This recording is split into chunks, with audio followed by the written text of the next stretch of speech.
The development of this Ormus gold product really began from many different directions at once. The first way that I approached this product was to come at it from trying to isolate it through spring water.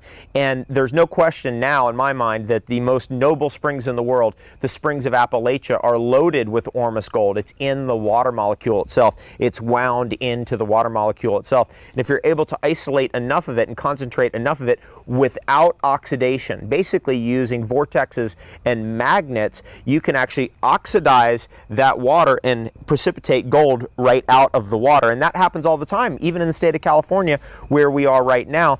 There's gold in the rivers every summer, and the only reason the gold rush stopped is because they were using mercury to get every last little bit of gold, and they were contaminating the Yuba River and the American River, and that was going right down to Sacramento, and the state legislature stopped the gold rush because there was too much mercury being used.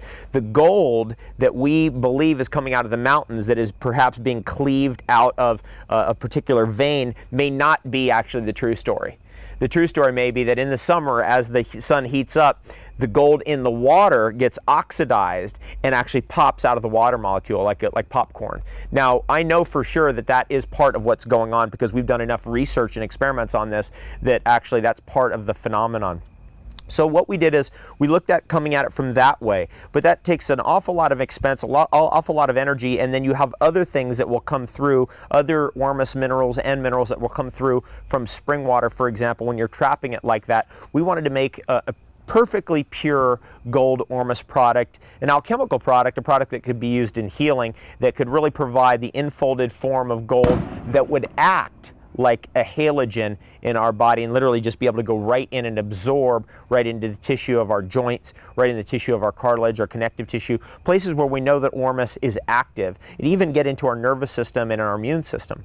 So what we did is we went the other way. We went and got pure gold and refined it. So we found out that the Johnson Matthey 99.999% gold isn't actually 99.999%. There's some impurities there which we would strip out and then purify it, and then we would take the material, the gold material, and we take it down in acids and then precipitate it, take it down in more acids, precipitate that, take it down in more acids, precipitate that, eventually breaking up the metal-to-metal bonding that causes metals to link with each other. That's why we have gold wire. That's why we have copper wire. That's why we have silver wire. Silver, copper, gold, they like to link with themselves. That metal-to-metal bonding needs to be broken up in order to get to this form, because in this form, it's actually what we call monoatomic. There's no metal-to-metal bonding. You've broken it completely up.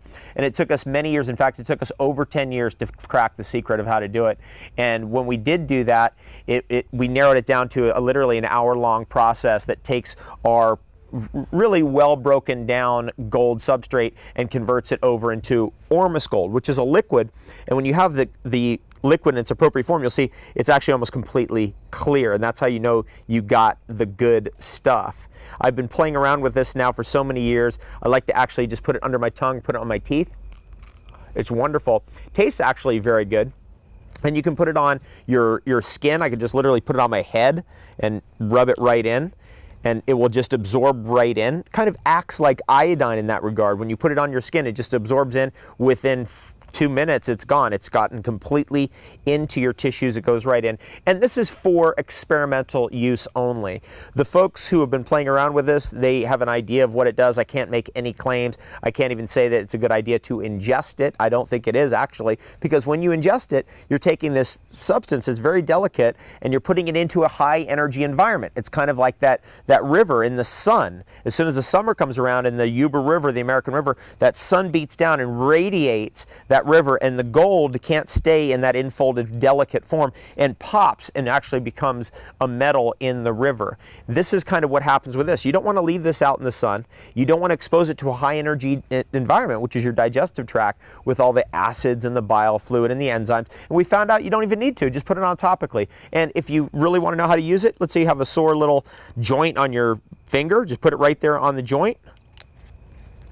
Rub it right in and let the results speak for themselves. My Ormus Gold product is near and dear to my heart, and every single batch to me is a miracle, and I literally label them as vintages. So each batch is its own vintage and it's its own concentration. This particular batch that I have right here is 1.55%, and we do measure it out to the exact specifics of percentage. Sometimes we have batches that are 1.71%. Sometimes we have batches that are 2.25%. It just depends on what's the particular dynamic of that particular batch. But each one is unique. It's like a year of wine. It's like a run of chocolate. Each one is special.